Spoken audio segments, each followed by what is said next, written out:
I don't want no oil, a spoil in my shoreline. I like fish much better than crud.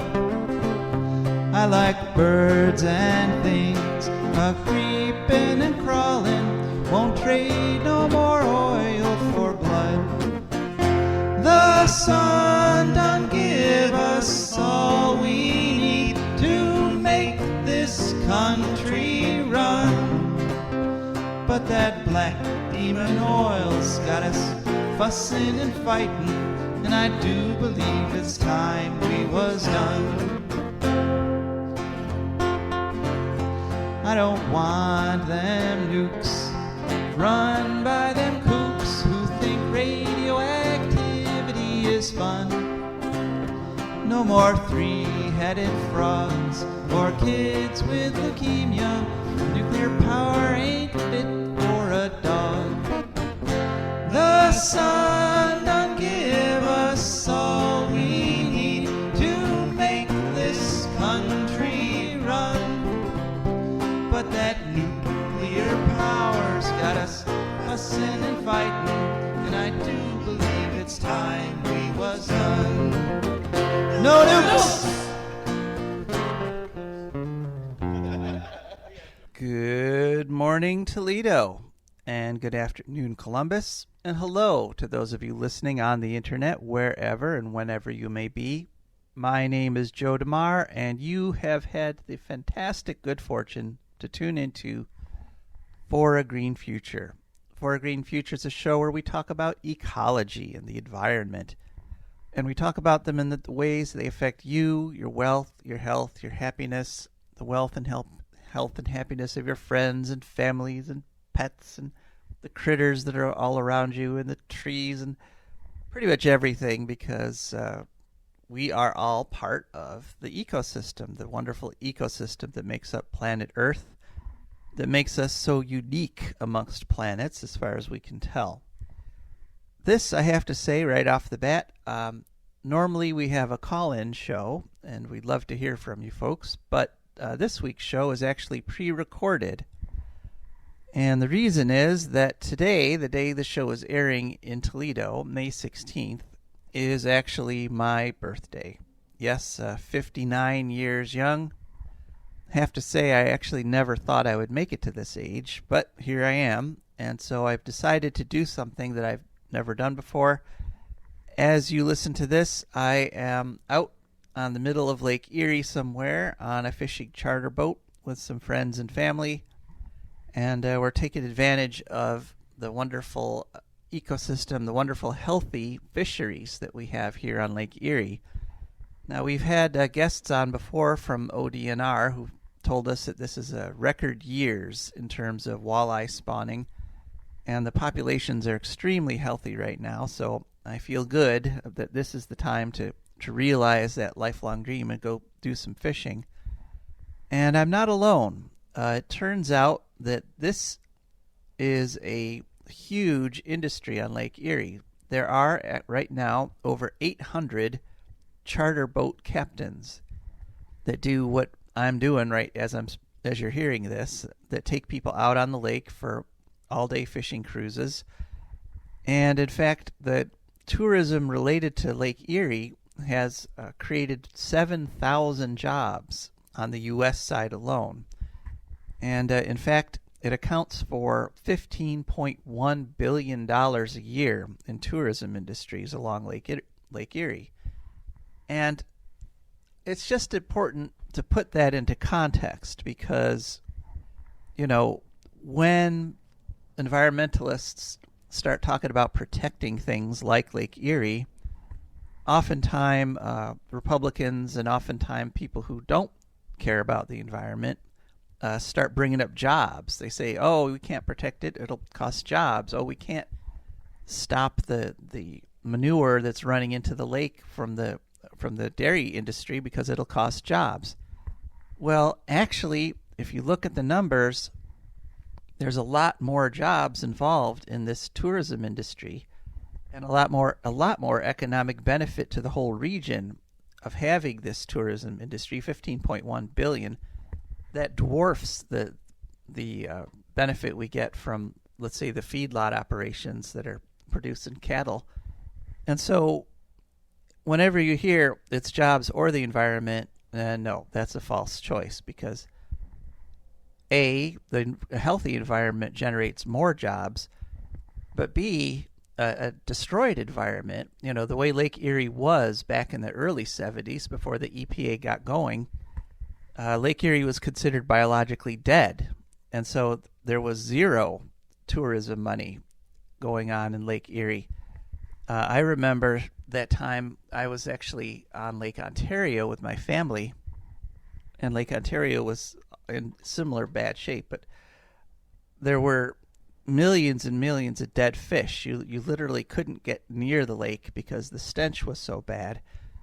And a lot of people today don't remember that once the EPA came along, once we created strict pollution laws and enforced them with a strong environmental protection agency, the lakes came back to life. The lakes cleaned themselves up, and now here we are all these years later with this booming industry that we would do well to protect. And it's also a question to keep in mind to balance against when you're looking at things like Davis-Besse, because both the nuke plants in Ohio on the shores of Lake Erie, Perry and Davis-Besse, literally risk the health of Lake Erie every minute that they're operating, because we know that every nuclear power plant is a potential meltdown. There's just no question about it. Or all nuclear power plants are just a couple accidents, a couple mistakes away from a Fukushima. And so as you take the 300 jobs, there's only about 300 full-time jobs at Davis-Besse, that does jump up during refueling to about 1,500, where they get temporary workers that they pay to run in and irradiate themselves. Basically, they pay people to run in, turn a knob, absorb a year's worth of radiation doing that, and then run back out again. So, but those are all temporary people. And really, the nuclear industry looks at them as kind of disposable people. There's only about 300 full-time on-site jobs at Davis-Besse every year. And compare that to the 7,000 people that are employed on Lake Erie because of the wonderful tourism we have. And now you start to get the perspective. You start to see that actually protecting the lake from threats like the nuke plants is actually a good decision economically as well as environmentally. So anyway, today, May 16th, is my birthday, and I'm sorry I'm not celebrating it with you in person, but I'll be back next week. And we have a pretty good show lined up for you. What we have is an interview with Karen Wood, who is a master gardener. And Karen has some really interesting things to say about gardening in general. Then we'll hear from our advertisers and patrons. And then we will hear from Rebecca Wood. So we have two women named Wood on our show today.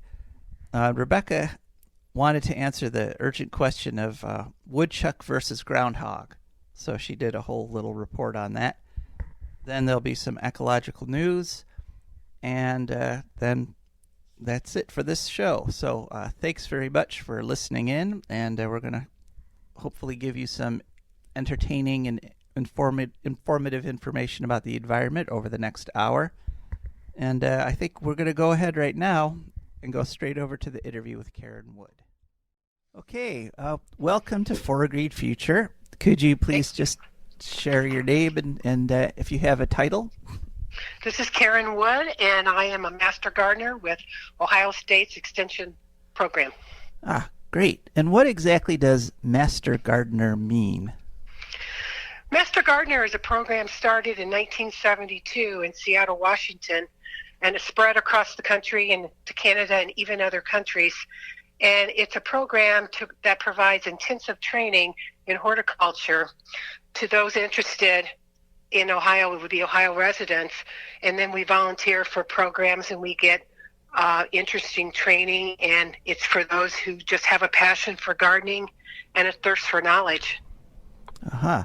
Now, I understand that you actually went all the way to Scotland for your Master Gardener program. What was that like? I became a master gardener in Lucas County.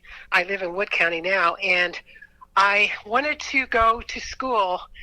My goal in life was always to go to another country to study for a year, and I found a program in Scotland, and it was called Heritage Gardening and Conservation. And so I went there for a year to study horticulture, and one reason I got in was because I was a master gardener in Ohio, and they thought that made me have more of an aptitude for being able to learn and actually use my powers for good.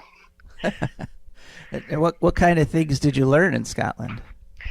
Well, it was very different than here because they have different plants, different wildlife, different horticulture, different actually views on everything.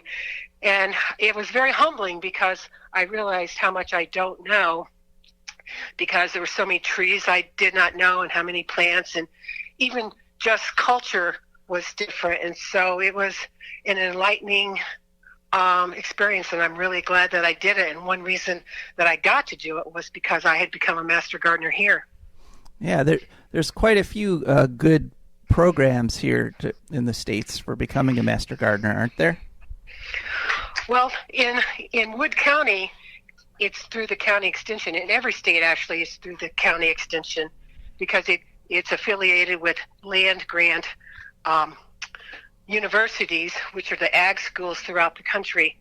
And so, so far as programs go in the U.S., there are lots of different ways to get even more education in master gardening. For instance, Owens Community College has a really good program in landscaping, which you don't have to be a full-time student to go to the classes. And I'm going to be taking their Woody Plant ID class this fall, but they have greenhouse management and all different kinds of annual, perennial program classes. And so even if you're just interested going past master gardening education, there are ways locally to get even more knowledge. Uh-huh. So how long have you been gardening?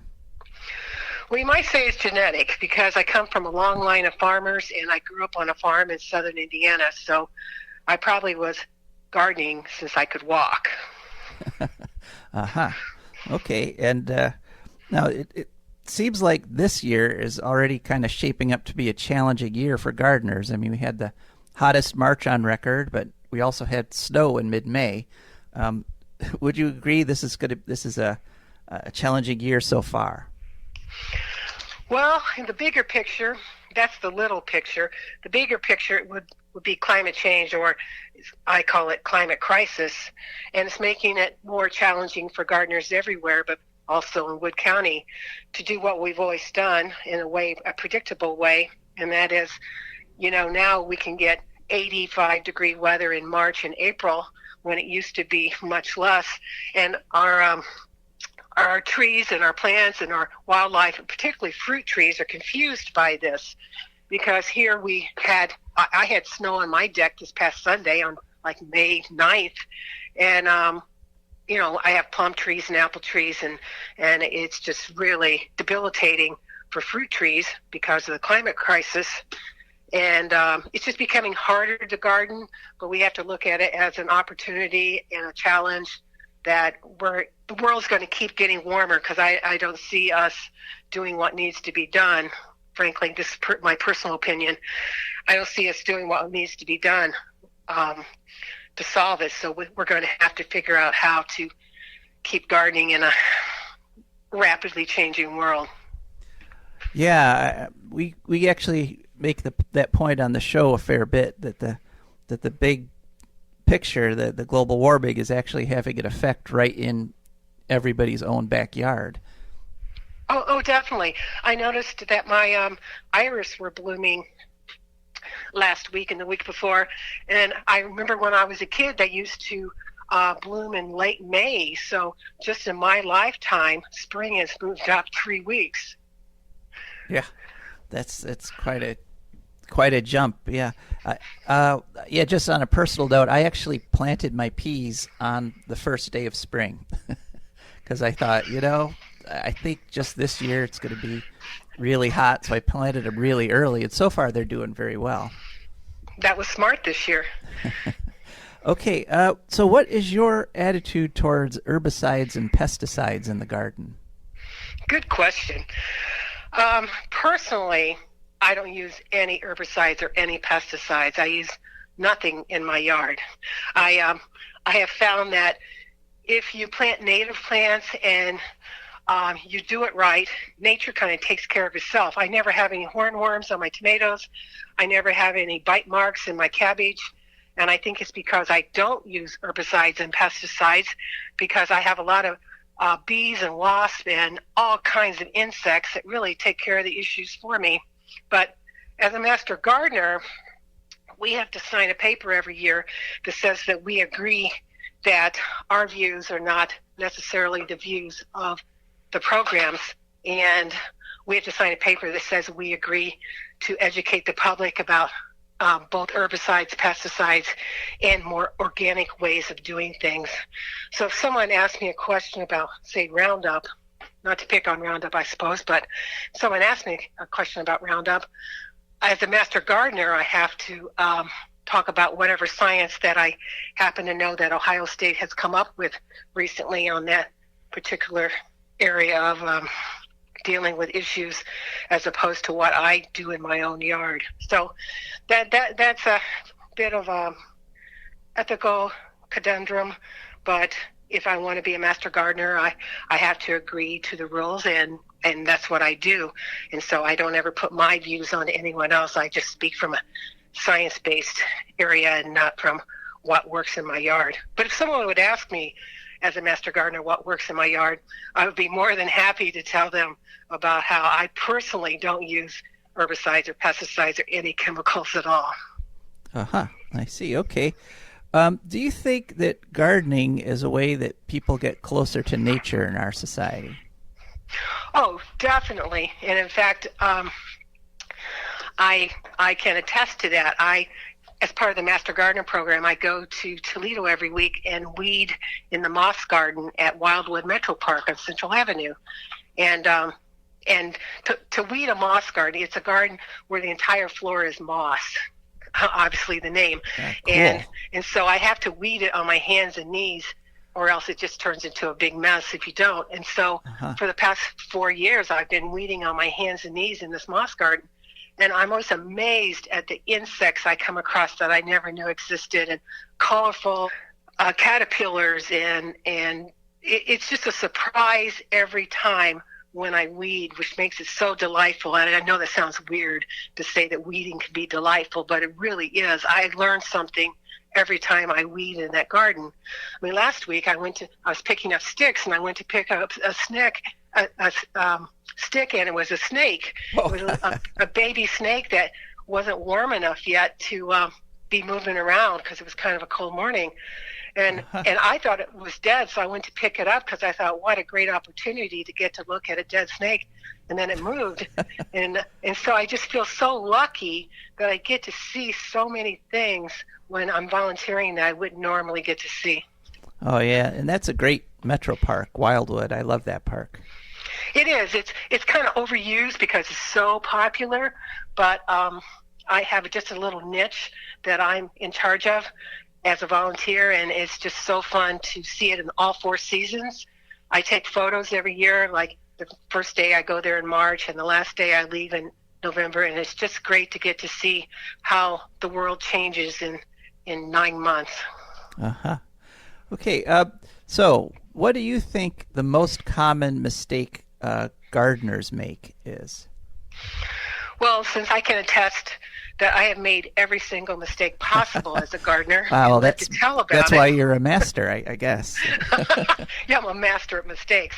But I think the biggest mistake is when new gardeners bite off more than they can chew in the beginning, and they take out all their grass and they say, this is going to be an amazing garden.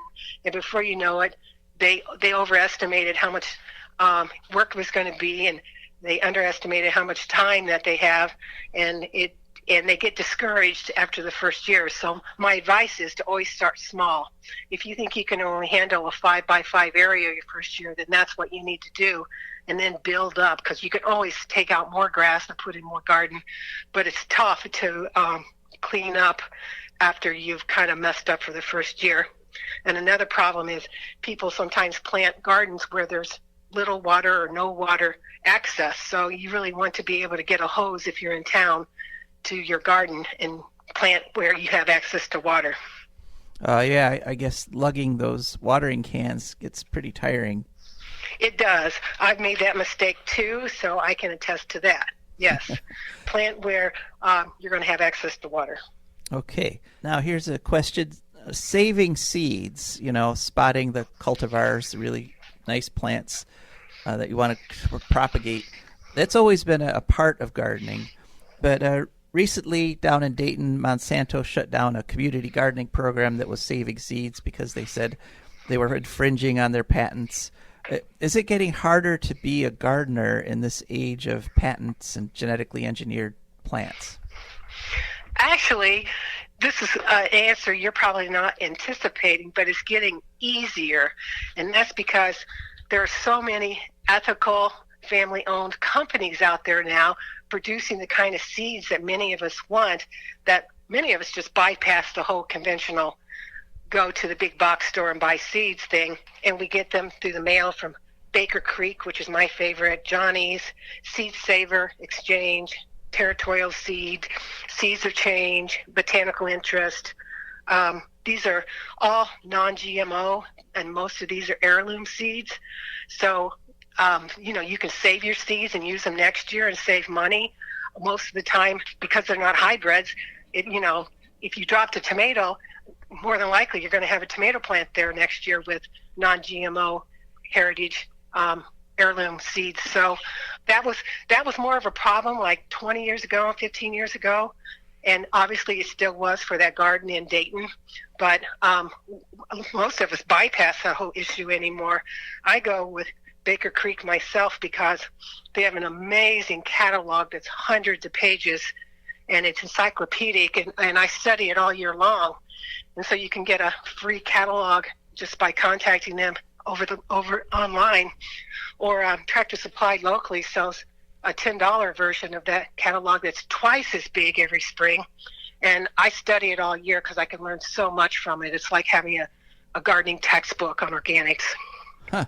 No, that was not the answer I was expecting, but it sounds like by so aggressively protecting their patents, they may have actually spawned the cottage industry.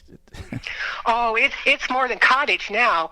In fact, the reason a lot of these businesses came about was exactly that kind of situation that happened in Dayton with the patented seeds in the last 2 decades. And now we bypass that whole mess and we go straight to the good guys. We don't buy from big box stores. We don't buy from the GMO companies. And it's actually a good thing that they messed with us 20 years ago, because now we have a lot more options. Well, that's cool. All right. So what advice would you give somebody who decides that today is the day they're going to go start their garden? Well, I think the best way to deal with that question is they need to have a plan, and they need to think about what it is that their family really likes to eat. And I always plant one thing that I know I don't like, because then it challenges my taste buds and it forces me to learn to eat new foods. So I would say start small, grow what your family likes to eat. And I also like to share with neighbors or food banks. So grow enough that you can share with other people. And I always buy plants from locally owned greenhouses that are struggling versus the big box stores. Let's keep our money local with people that we know and people who are trying to get ahead, as opposed to a massive internationally owned multi-billion-dollar store. And you also, if you're new, have to look at your failures as part of the learning curve. And whatever you did wrong this year, you know you're not going to do it wrong next year. And so the more you do it, the better you get. Okay. All right. Well, that's great. Is there anything you'd like to add? Yes. The thing about becoming a master gardener and gardening is generally is the more you the more you know you don't know. And it's very humbling to know how much there is to know about gardening and horticulture. And that's part of the fun. And if anyone wants to become a master gardener locally, all they have to do is call Nick Eckel at the local county extension office at 354-9050, or email him at eckel.21@osu.edu. And they don't have any spots for this year because they're socially distancing in class, but they will for 2022. And Lucas County also has classes this year. And if you go through their program, which is during the day, you can then transfer down here. And Wood County's classes are at night. So depending on what works best for you, you just pick a program, and then you can do all your volunteer time and take your education in Wood County. So I highly recommend it. It's really fun, and I can't think of a better program to be involved with. All right. That was our interview with Karen, and I think I learned some things I didn't know about gardening, and I was really encouraged to hear about the developments in seed saving and all those corporations. And I also wanted to point out that when you hear us talk about a company or a business on here, it's not because we've received any kind of remuneration, or they're not paying us to mention them on the show. These are just personal promotions, personal testimonials, and there's no money or benefit of any kind changing hand. So, I just wanted to mention that. I also wanted to remind everybody that we love to hear from you. We love to hear from our listeners, and if you wanted to talk to us about something, or if you had an idea for a show, you can send me an email at any time at joe@joedemare4agreenfuture.org. That's JOE@JOEDEMARE. 4 is FOR. joe@joedemare4agreenfuture.org. And we love to hear from you folks. And we also love to hear from our sponsors and our advertisers. For a Green Future is brought to you by the Wood County Park District. The Wood County Park District is a natural resources conservation agency. They protect natural spaces, maintain quality green spaces, provide engaging programming, and they teach people to love and respect nature. They restore wildlife habitats, and they lead people on outdoor adventures. Wood County Parks protects natural spaces in Wood County for all to enjoy, from 8 a.m. to 30 minutes past sunset every day of the year. And there's several ways to get a hold of them. One is to give them a call at 419-353-1897. That's 419-353-1897. You can also go to their website, which is wcparks.org, and they have a nifty app. You can go to any app store and download it at WC Parks. And of course, they're on all the social media: Twitter, Facebook, Instagram, etc., etc., etc. So just go to any of those and search for Wood County Parks. Our other source of revenue are our wonderful patrons. And patrons are people who've gone to patreon.com, that's Patreon, searched for A Green Future, and then just picked one of our many sponsorship levels. And so now every month a little tiny bit comes out of their paycheck or out of their checking account, and comes over into ours. And I just want to thank again these wonderful people, because we literally could not be bringing this show to you without their support. And so if you wanted to join them, you would go to patreon.com, and up in the little box that says Find a Creator, you would type in For a Green Future, and then do the rest. So we're very grateful for our patrons. Thank you very much. And I'm also very grateful for my co-host, Rebecca Wood. Rebecca comes on every show and shares with us her adventures living in Toledo. And this week she shared an interesting wildlife experience she had while walking down the sidewalk there in Toledo, and answering a burning question: the difference between woodchucks and groundhogs. So let's go to Rebecca right now. All right, Rebecca, welcome to the show. Thank you very much. Yep.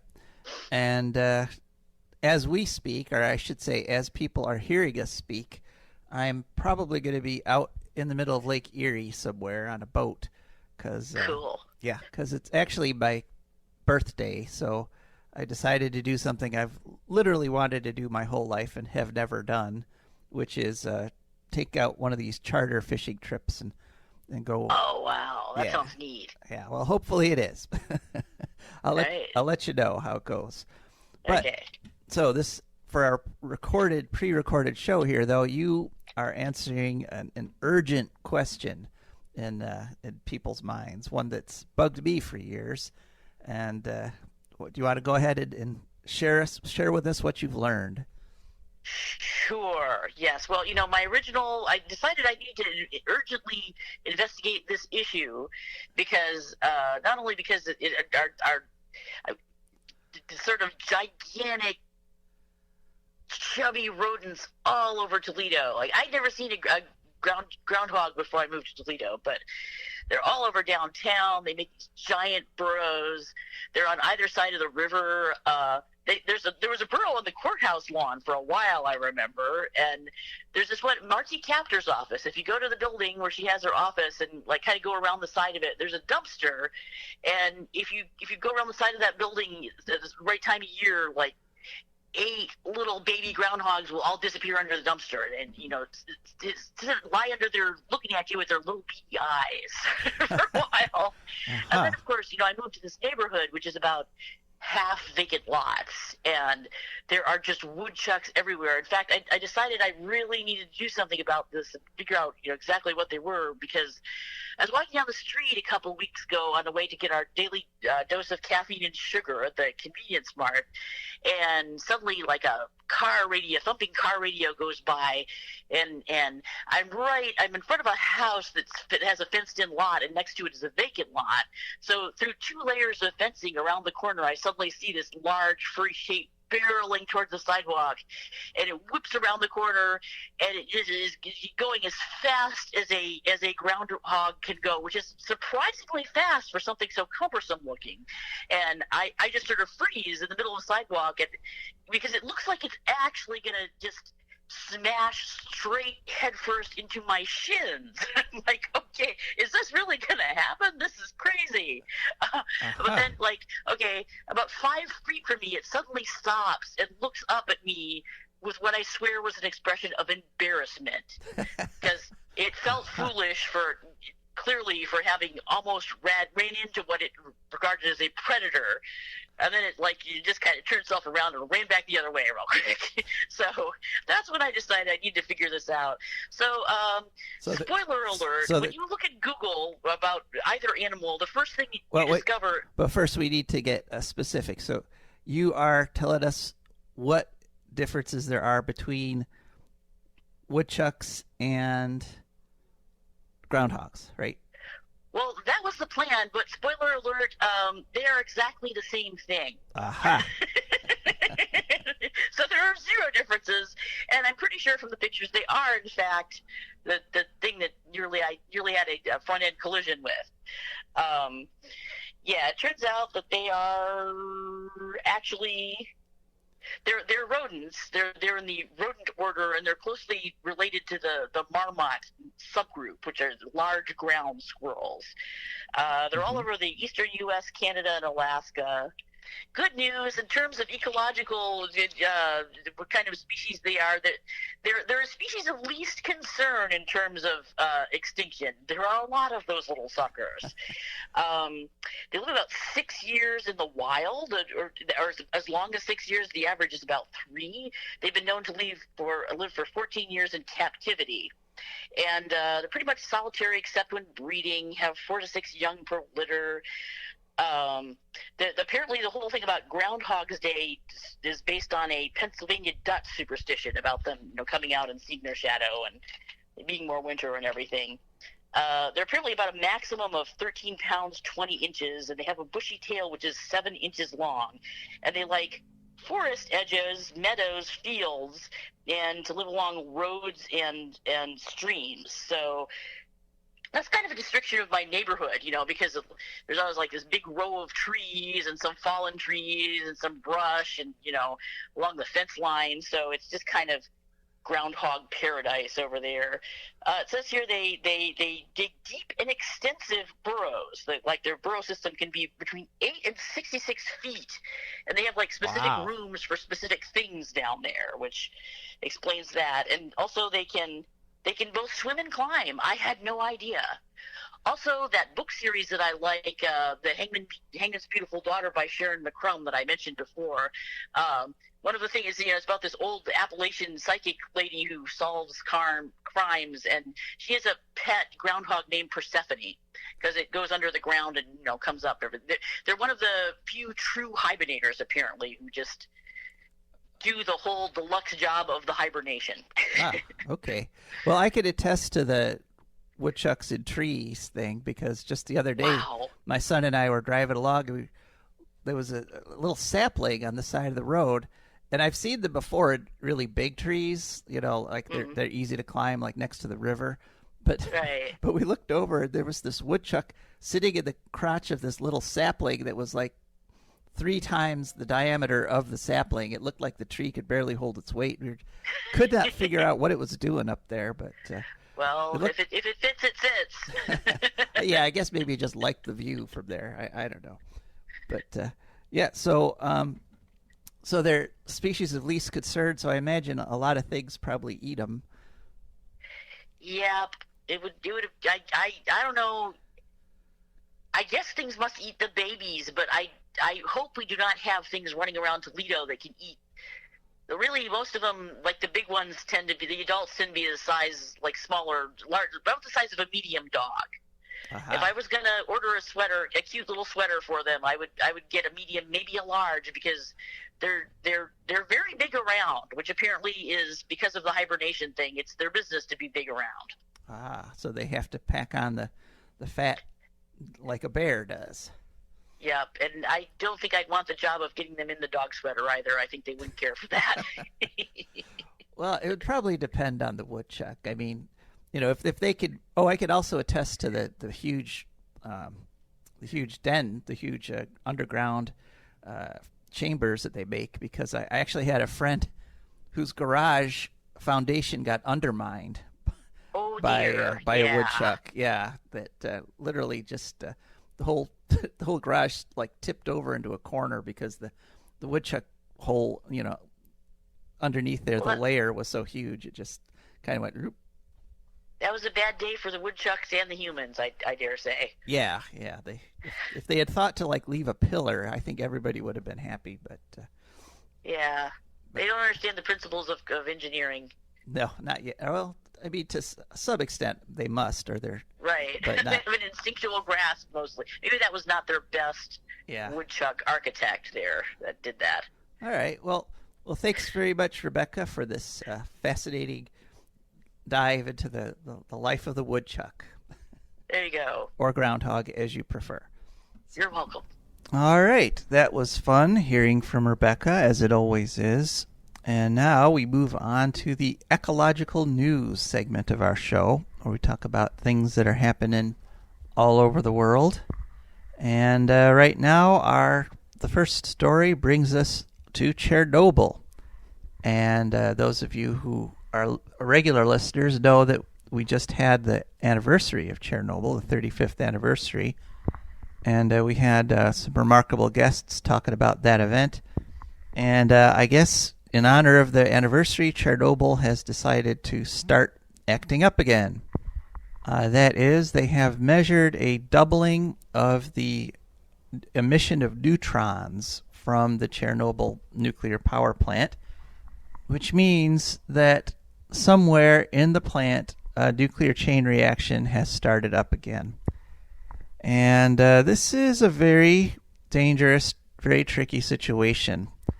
And it's one that I kind of anticipated, actually, frankly, because what happened to the fuel at Chernobyl is kind of amazing and just a fantastic stroke of luck.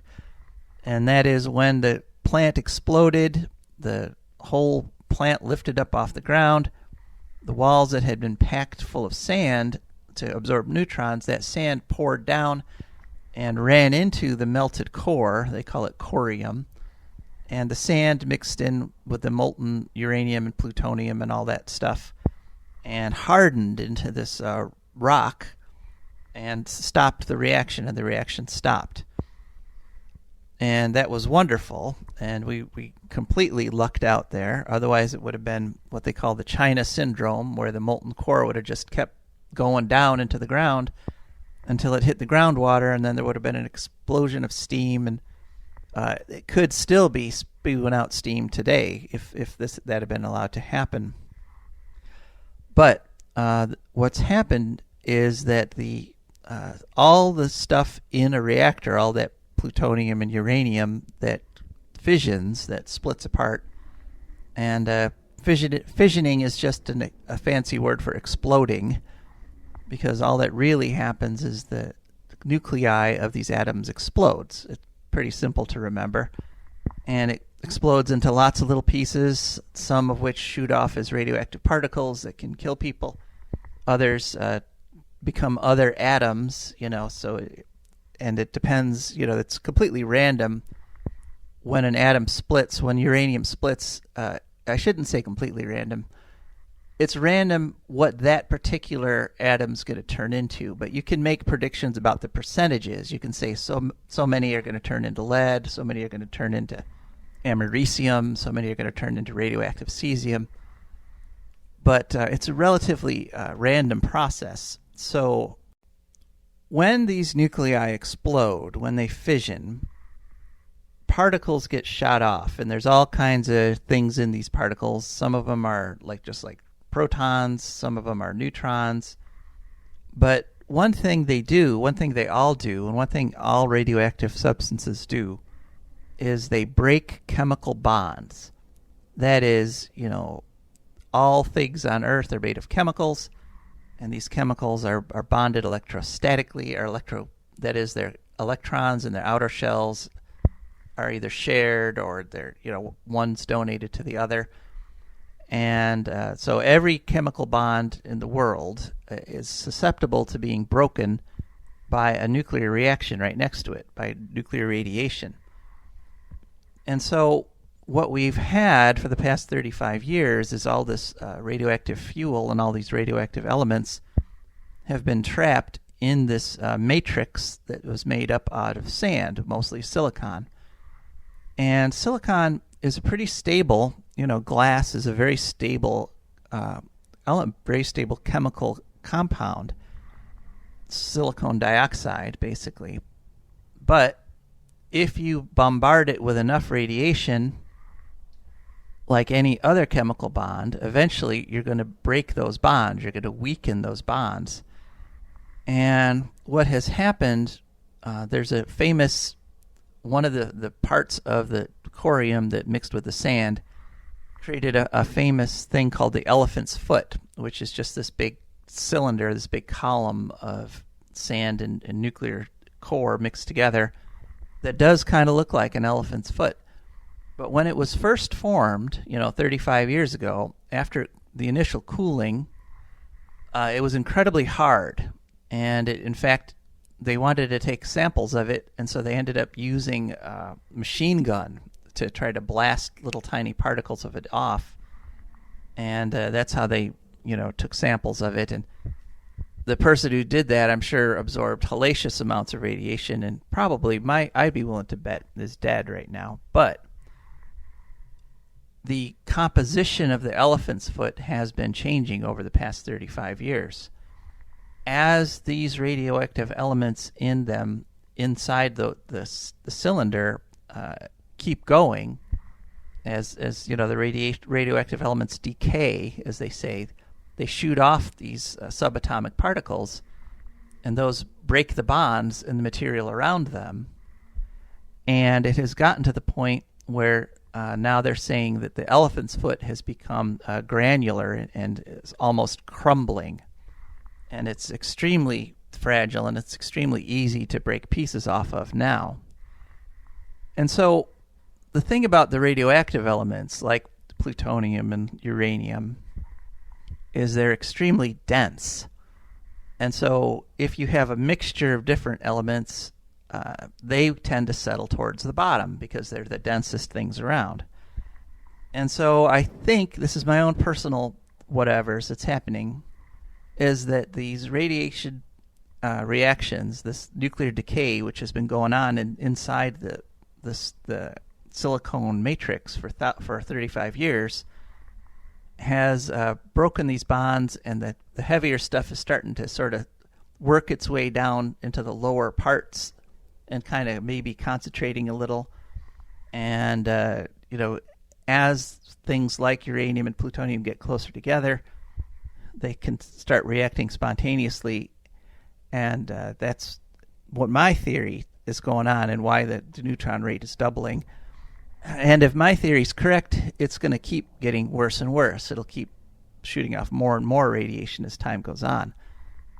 There is, luckily, another theory, one that's actually being advanced by nuclear scientists, so probably they're more likely right than I am, but time will tell. Their theory is that there's a certain amount of water that was stuck in the rooms, in the chambers, with the nuclear fuel and the corium. And their theory is that there had been so much water that it kind of quenched the nuclear reactions. But now they've built this big structure over the entire plant. And what they're saying is that over time, over the 35 years, enough of this water has evaporated that it's no longer quenching the nuclear reaction, that it's reached kind of a sweet spot in terms of moderating the neutrons that are shooting off from the decaying radioactive substances. And so just enough neutrons are being slowed, just enough to initiate some nuclear reactions, and that's kind of what's going on. Now, if they're right, if their theory is correct, then after the water continues to evaporate, once the water's all gone, the reaction should shut down on its own, because it's actually a little tricky to keep a nuclear chain reaction going. You have the neutrons that shoot off of the radioactive substances. They hit other atoms, they split, they shoot off neutrons. And if the neutrons are going too fast or too slow, then they don't hit enough of the other atoms to keep a chain reaction going. So it can kind of just fizzle out.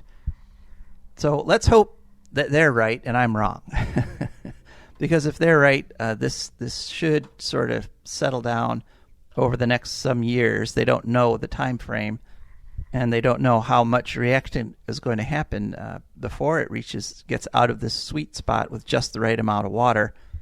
But it's just something to note that though the Chernobyl disaster is still not over, and actually in reality, of course, it won't be over for another 250,000 years at least. So, but that's some interesting news that Chernobyl's starting up again. And then another bit of news that I'm sure you heard on all the other information networks is that there's a gas shortage that's being caused by panic gas buying because of the attack on the cyber attack on the pipeline company, Colonial Pipeline Company. And I don't have a lot to add to that.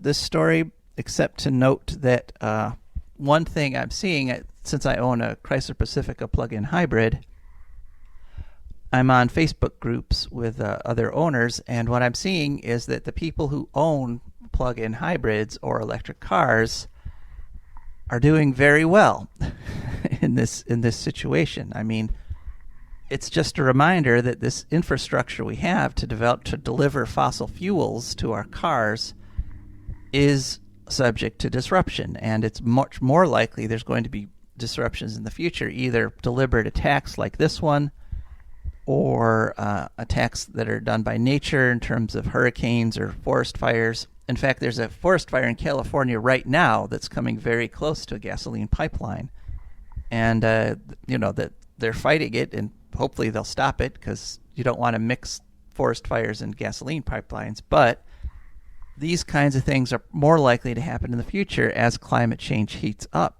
So getting a plug-in hybrid car is not just good for the environment, it's also smart for you and your family, because if the gasoline were all to stop tomorrow, my family, as long as electricity's still running and I still have my solar panels, as long as they're still functioning, we could still get around. We'd have to plan carefully, because the great thing about having the hybrid engine is that when the battery runs out, you run on gas.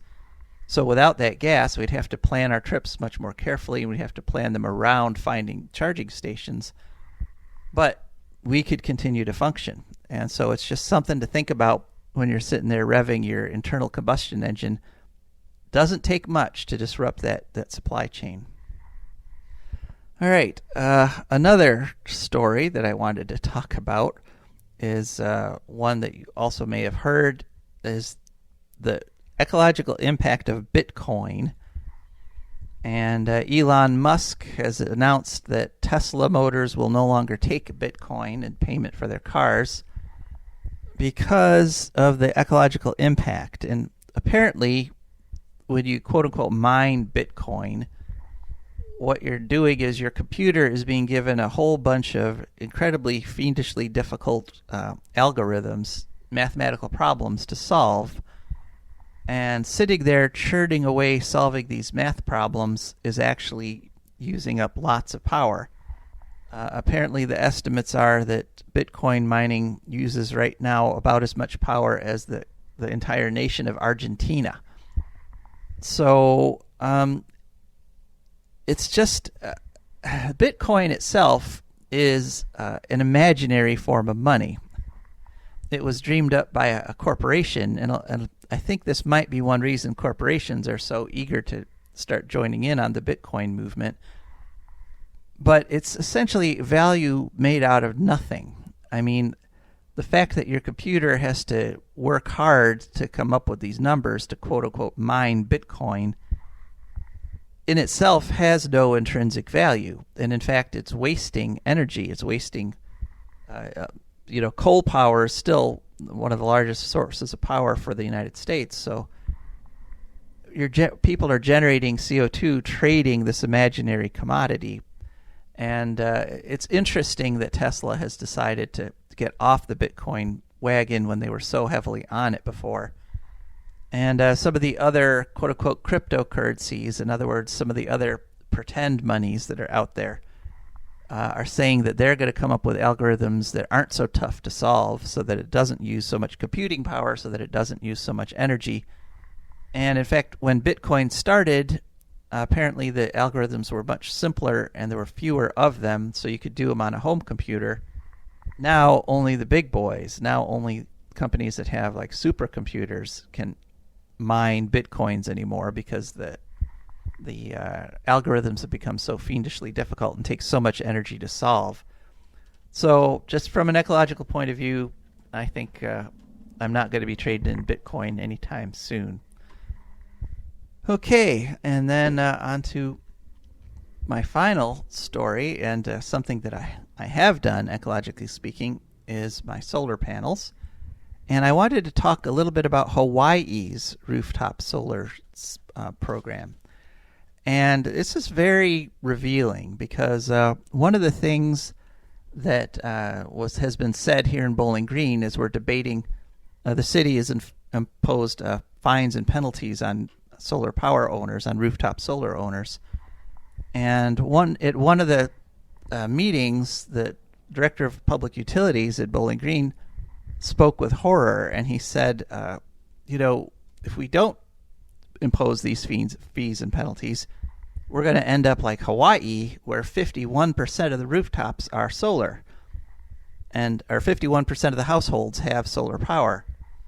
And I was like, wow, that's really cool. B, I think maybe that should be a goal. That shouldn't be something we're trying to prevent from happening. But C, I decided to look into Hawaii's rooftop solar situation, and and our director was wrong again. Another one of the demonstrably wrong statistics he quoted in his pitch to get these fees and penalties installed. As of February 1st of this year, in an article in Power Engineering International, They were saying that in Hawaii right now, 20% of customers have rooftop solar, which is great, which is fantastic, but it's not 51%. And according to that same article, 36% of single-family homes on Oahu, on the largest island, do have solar panels, which are great numbers that we should all aspire to. But the main point I wanted to make about what's going on in Hawaii, obviously they have a really good sun there. They've got a lot of sun. And in fact, in 2020, 6,000 new rooftop solar systems were installed. So they're pushing along. But what the utility there has decided is to go all in on solar, on rooftop solar. In fact, they're doing everything they can to encourage people to put rooftop solars on their houses because they want to head to a 100% renewable electricity. And they know that rooftop solar can be an incredibly important part of that. So rather than discourage people with fees and penalties and fines, they have actually created a new program for the year 2021. It's called the Quick Connect program. And one of the things that it makes putting rooftop solar on so challenging here is that you have to get interconnection agreements from the utility. And sometimes with Toledo Edison, that process can take years. I've talked to people who've been like battling with Toledo Edison to try to get rooftop solar. They submit something, it gets rejected, they change it, it gets submitted again, it gets forgotten. So what Hawaii is doing instead is Quick Connect, which is in this program, you can hook your solar panels up, turn them on, and then worry about trying to go get the approval and do all the paperwork and everything. And it's because the Hawaiians understand that this really is a crisis. We're in a climate crisis. And we need to use every single available way to combat global warming and to reduce our CO2 emissions. And so they're saying, you know what, go ahead, hook it all up, then come to us and we'll talk. And it's a testament to just how little threat there is of grid instability from solar panels, from home solar panels. The people that are trying to discourage it are saying, oh, we can't have too much of this rooftop solar. It'll disable the whole system. It'll make everything unstable. When actually the exact opposite is true, because the times when the grid gets unstable is when it's really hot and you're trying to transport lots of power to run lots of air conditioners. That's when rooftop solar is the most valuable because it powers the air conditioners right there. You don't have to truck it across transmission lines across multiple states. In a real heat wave, a transmission line can actually melt. So just a stark difference between what's going on in Hawaii and what's going on in Bowling Green, Ohio. In Hawaii, the utilities understand that rooftop solar is part of the future. And here, it appears they just don't. So that's it for this week. Thanks very much for listening. This is Joe DeMare signing off. I don't want no oil, a spoil in my shoreline. I like fish much better than crud. I like birds and things, a-creeping and crawling. Won't trade no more oil for blood. The sun done give us all we need to make this country run. But that black demon oil's got us fussing and fighting, and I do believe it's time we was done. I don't want them nukes run by them kooks who think radioactivity is fun. No more three-headed frogs or kids with leukemia. Nuclear power ain't fit for a dog. The sun done give us all we need to make this country run. But that nuclear power's got us fussing and fighting, and I do believe it's No nukes!